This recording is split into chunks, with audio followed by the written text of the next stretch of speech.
We're live. Hi, it's Tuesday at 6:30. This is Penni Z. It's time for What We're Reading. Tonight, I am very excited because a very good friend of mine from the Cascade branch, Tricia H, is here with us tonight. Tricia and I have played softball together. She officiated at my wedding, and we worked at the library alongside each other for years, and I'm very happy to have her here. She also reads books that I don't normally read, so it's a great combination, and she's a great talker, so I really talked you up, Tricia. Without further ado, Tricia, at Cascade, you guys are going through a renovation now. Tell us what's going on there. Yeah, it's leading up to the big renovation we're going to do, but currently we're putting in an aquarium.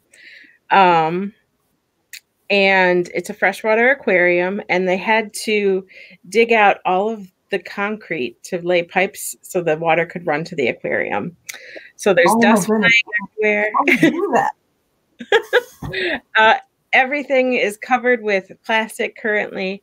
They laid the new cement over the pipes today. So hopefully we'll get going and we'll be ready to open our doors at Cascade on next Monday. Next Monday. Oh, wow. So will the aquarium be there yet, or just the pipes? No, it will not be there yet. Well, it's technically there. The structure is there, but the water has to sit and the fish have to actually quarantine before they can go in and be there. So we kind of joked about it. We're like, can they have little masks? And so that was kind of but because of COVID, we can't have like a big unveiling.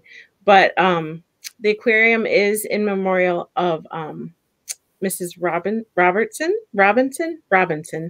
And I don't remember her first name, but her husband, Claude, has been really wanting something special for her at the Cascade Library for a long time. So Mrs. Robinson's going to get her aquarium in her memory. So we're excited. I love fish at a library, which is kind of strange, but for some reason I do.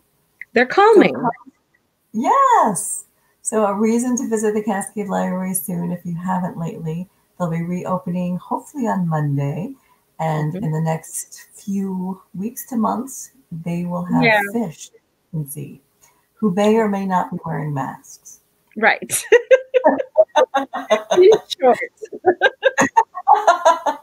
So Tricia, it's my show, so you know what I'm going to ask you. What are you reading? So I am a big thriller reader, but I like the protagonist to be female usually. So female protagonist thrillers, like I really like when they think they're going crazy. That's my favorite thing. I don't know what that says about me, but I just love it. But they're not really going crazy, right? Sometimes they are, but it's like half and half, really. But nice to know. It is. That makes the twist all the more worth it. Yeah. But the first one I want to talk about is she's kind of an established writer in this genre, Ruth Ware. Oh, yes, Ruth. I've read some of hers, but I haven't read this one. This one is one by one. I haven't been a fan of the last few novels of hers. Well, that's a lie. The last two I really liked, but a couple before that I didn't. But this one brought me back to like original Ruth Ware. I really liked it. It takes place, you might like it for this reason, Penny. It takes place in France. Yeah. At a French ski chalet. Ooh. And think Spotify. Like if the people who were in charge of Spotify went on a company retreat, it's the equivalent of that, but it's a different tech name. But it's a music app, and all of the people who create this app go for team building, that sort of thing, at this French ski chalet. Wow, and nice. Yeah, I think I went to Cleveland once with the light. we once in a while get to go to Meyer Garden, so that's fun. But they've never taken us to France. But they go out skiing on their first day there, and someone disappears. And it's kind of like an Agatha Christie kind of, and then there were none kind of feeling. One by one, they just kind of start dropping. And in the end, all that's left is the killer. And so it was kind of captivating. I didn't want to put it down. I wanted to know. What'd you say? Did you just give away the ending right there? Oh, no, I didn't tell you who it was. Okay. But I will tell you that you will know by the end. Yeah, so she did a really good job building the environment. Like, you feel like you know the ski chalet. I didn't even know what a chalet was until I read this book. Like, I don't read much about France. But yeah, it really builds up the suspense, and she did a really good job establishing the characters. It's told from multiple points of view, and I felt like I knew each character pretty well. And a lot of them have like really precocious names like Topher and Tiger, and they're totally working for this music app. So that is definitely one I recommend. Yeah. Hold it up again. Just a quickie. It's called One by One. One by One, yep. Okay, by Ruth Ware. There goes my picture. There it is. Okay. One by One by Ruth Ware. And great. Oh, I forgot, like the cover shows. The most important part is they're snowed in. There's a giant avalanche. And like people keep getting, and they can't go anywhere. I forgot the biggest part.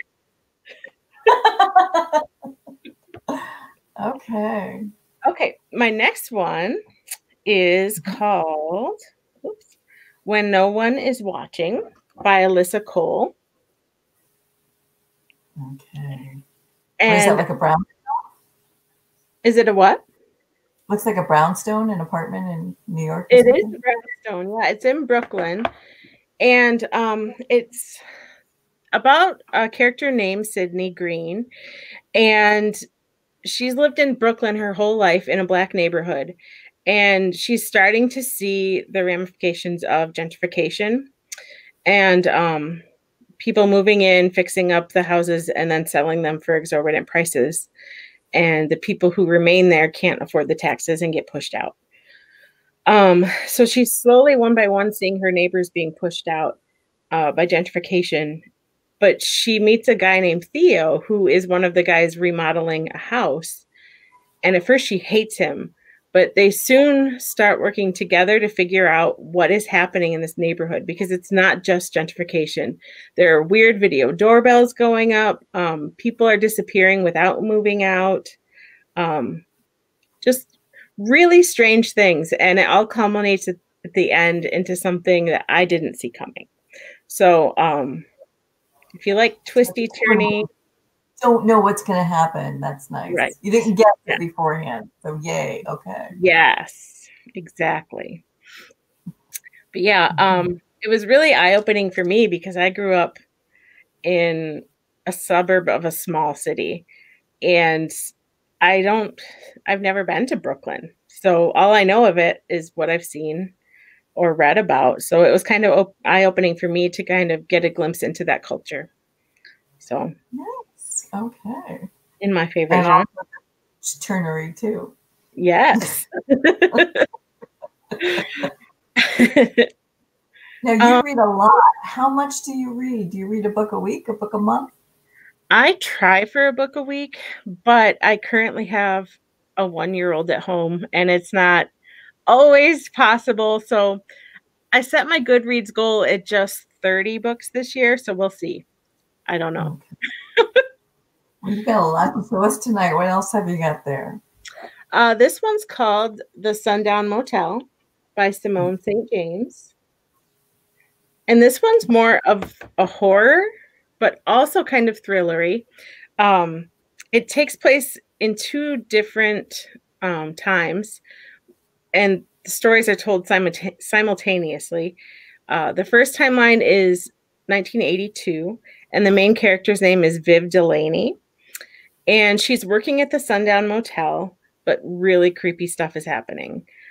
She keeps seeing this woman who looks like she's from the 50s, like walking around, and she doesn't live there. She doesn't have a room there. And she's like a ghost, she's pretty sure. And there's this, I shouldn't say this part, it'll give it away, but there's no spoilers. No spoilers. It's so hard with giving book titles. It's tiny thing to give it all away. Yeah. But there are creepy people who check in, and some shady goings on. And one day, this happens in the first chapter, so I can tell you about it. Okay. She herself goes missing, and she's never found. And then fast forward to present day, her niece goes to the town where the Sundown Motel is to find her, to find out what happened to her aunt all those years before. And she herself gets a job at the Sundown Motel, and kind of tries to retrace her aunt's steps and find out what happened to her.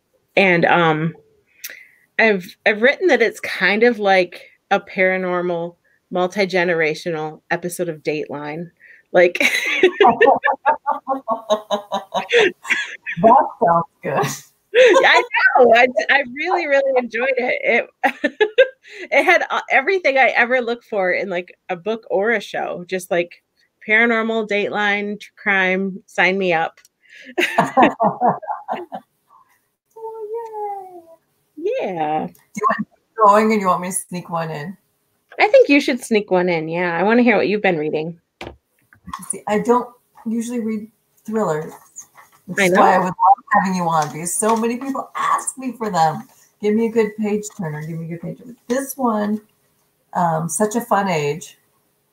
You see that? Oh, that kind of read. It's her first book. She's a there's a word for that. A new author. Yeah, there's another word for that, but there's I can't. Another word for that that'll come to me later, which I don't. Such a Fun Age, but it was really good. It's about a Black woman who is a babysitter for a white woman in New York City. Amira is babysitting for Briar as a little girl. Very sweet, very precocious. Amira loves Briar. The two of them have a great connection. In the opening part of the book, Amira gets a call from her boss, who she babysits for. Her name is Alex. Her name is Alex, but she makes everybody pronounce it Alex. And that kind of tells you everything you need to know about Alex right there. But Alex calls Amira and says, there's something going on. Somebody threw a rock at the house, or the police are coming. And I don't want little Briar to be in the house when all this commotion and upheaval is going on. Can you come right now and just like take her away somewhere, take her to the store to walk around or something like that? So Amira says, well, I'm at my friend's birthday party right now. I'm kind of dressed in birthday party garb, and I've had a drink or two. Do you really want me there? Like, yeah, I'll send over an Uber. Just, you guys, don't want you driving, but just take her to the store. So she does this. So fast forward to Amira in this kind of Whole Foodsy kind of place. And she's walking around with, her friend came with her from the party because she just felt like coming along. And little Briar, and as you do with a 2-year-old, started to dance and sing a song. Do you want just to pass the time and to have fun? And the three of them are kind of doing a little dance and singing a song. And this other shopper, this white woman, looks at them and is like, yes, oh, dancing along too. And they think, oh, she's cool. Yeah, hi, yeah, we're dancing tonight. With Amira in her party outfit and the little girl. So, but what happens is this white shopper who's there goes to the security guard there and says, there's a Black woman with a little white girl, and it's like 11 o'clock at night or something, and she's in an inappropriate thing, and they're grinding. So they were grinding or something like that. I know! And this little security guard comes over and starts to talk to Amira, and you're like, what is happening right now? And that's what Amira's reaction was. He's like, I'm babysitting, dude. What well, a child is involved, so I can't let you leave right now. We have to make sure. What? So all of this is going on, which is a very interesting look into what, you know what I mean? Yeah. They don't really let Amira off the hook until she calls, as she put it, the white guy, the Briar's dad, to say, you know, yeah, she's my babysitter, whatever. So that kind of sets up the dynamic of the book. Is that you have Amira and Briar, and this takes place when Obama was president, so it's a few years ago, and then you have Alex, and Alex wants to be Amira's friend. She's very progressive. She wants to be, and she wants to be besties with her babysitter, and all of that dynamic comes into play. And yeah, it's very interesting. And then there's also a layer of Amira starts dating a man who was in the Whole Foods when all this happened. He started taking a picture on his cell phone.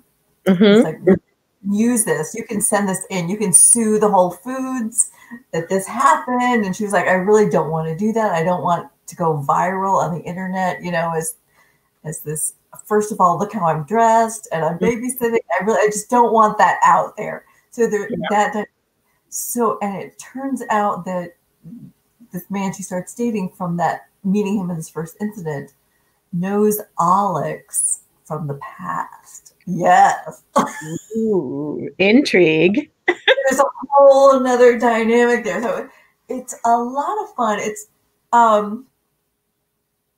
I call it like if you like Moriarty with Husband's Secret and all the ones that have been made it to Netflix shows, but with an edge, with a little trying to be socially conscious.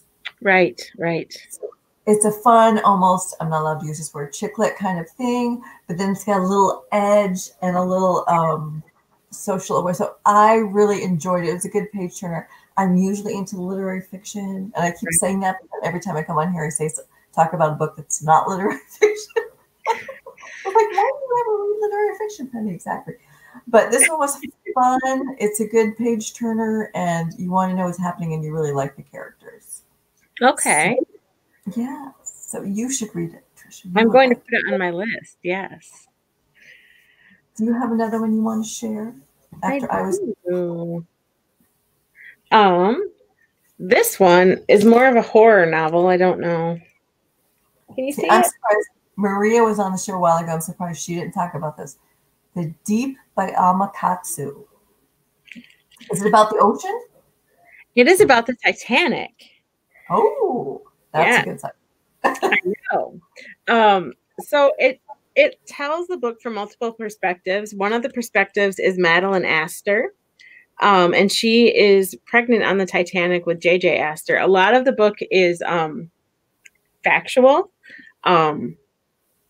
You can tell that Amakatsu really did her research on Titanic. She knew a lot about the Astors, enough about them to write from Madeline Astor's perspective, which I think is pretty bold. Yeah. Because the Astors, you know, they were the wealthiest family in the United States at that time.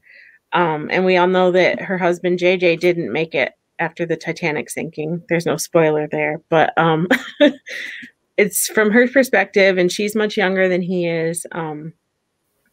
And then it's also told from Annie Hebley's perspective, and she is a fictional character. She is a maid for the first class passengers, including Madeline Astor. And she kind of finds herself falling in love with Mark Fletcher, who is a first class passenger who is married. So she has to deal with those feelings. And it's a really great story of things that in the 4 days leading up to the Titanic sinking that were actually happening, with a really, really paranormal story built in. For example, one of the perspectives that's told in this story is he's a boxer, and I don't remember his name because I'm really bad at that. He's a boxer on the Titanic, and he's a third-class passenger, and all of the first-class passengers spend their time making bets on him. And he hears this siren, like a siren song on the ship one night, and he looks over, and this little boy also hears it, and he just jumps to his death over the side of the Titanic. Oh my God. The boy and the boxer sees it, and the boy, he was Madeline Astor's servant boy. So, yeah. And it all kind of stems from that. And like the siren turns into a ghostly apparition kind of thing and just haunts the people on the Titanic while they're on the ship and after it sinks. Because another part of the story, it's interwoven, takes place on the Britannic a few years later during World War I, when the Britannic is a medical ship. And Annie Headley is also on the Britannic after having survived the Titanic. And the paranormal experiences that happened to her on the Titanic are following her into the Britannic. Yeah, it's really complicated, and I can't say too much because it'll give it away, but paranormal Titanic. What'd you say? A good read. It sounds like a really good read. It's a good read. It's a complex read. So make sure you have time to like kind of get to know different characters and their motivations and that sort of stuff when you read it. But yeah, I highly recommend it. Read the Ruth Ware. If you don't have time, read the Ruth Ware, because Tiger and Tiger are pretty fascinating. I've got one more light read I can talk about. What's that? It's a lighter read. It's not a thriller. It's called Una Out of Order. Okay. Margarita Montemore. By Margarita Montemore. Yep. And it's about this woman who in 1982, I believe, her birthday is on New Year's Day. So on her 18th birthday, she's always had this tradition of celebrating her birthday as she's ringing in the new year, like having a big party, that sort of thing. And on her 18th birthday, they're waiting for the ball to drop in 1982. They're all having this big 80s party. It's really great. And all of a sudden, she wakes up in a mansion on the floor with this guy who's telling her that it is, I think, 2014. Yeah. So this guy turns out to be Kenzie, her personal assistant. And he's like, this is your first time doing this. And she's in her 50-something-year-old body. And she's just like, what has happened? And he explains to her that every year on New Year's Eve at midnight, right before her birthday, she shifts to another year of her life out of order. She's just flying through time out of order, and she'll spend 1 year in that year until she moves on to the next year. Wow. Yeah, and her mom and Kenzie are the only ones who know about it. And they always fill her in on what's happening and what she's missed. And as you can imagine, those first couple of years are hard. Because she makes the mistake of Googling what's happened to her friends, and yeah, just figuring out all the technology and all of that. It was really fascinating. I love time travel books, and this was really great for me. My only thing I didn't like about it was I wish it were like 1,000 pages longer, because I wanted to experience every single year. Oh, well, that's a good problem to have. Yeah. Una Out of Order. Yes. I'm going to have to read that one. That one looks good. Is that a new book? It is. It came out, I think, it came out in 2020, I'm pretty sure, like spring, right when COVID happened. So yeah, it's a good little escape. That I'm reading. Well, thank you so much, Miss Tricia, for being and sharing all those fabulous books. Next week, we've got more people from Cascade. We have the Cascade manager, Vanessa, and also Nanette. We're going to talk about the core collection, which we're piling at the Ada branch. So that's going to be fun. Join us for that. Tricia, you better come back and talk to me again because it was so much fun. It was fun. I hope the renovation goes really well, and I can't wait to see the fish. Yes. Thank you, Penny. Good night, everybody. Bye.